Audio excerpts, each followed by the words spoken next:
Latvijā. Viņiem jau pāri 70, un viņi ieradās, lai šeit paliktu mūžīgi.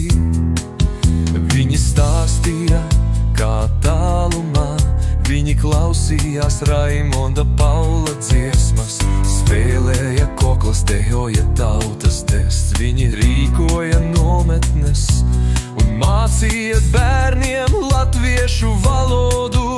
Viņus iedrošināja Čikāgas Piecīšu un Ilmārs Dzenis, kuri caur humoru runāja par Latviju.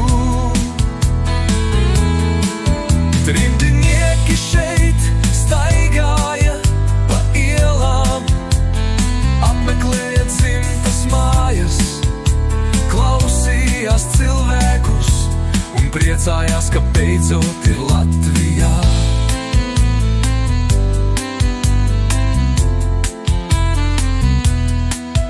Es tā nemāku priecāties, es tā nemāku visu novērtēt, bet varbūt to iemācīšos.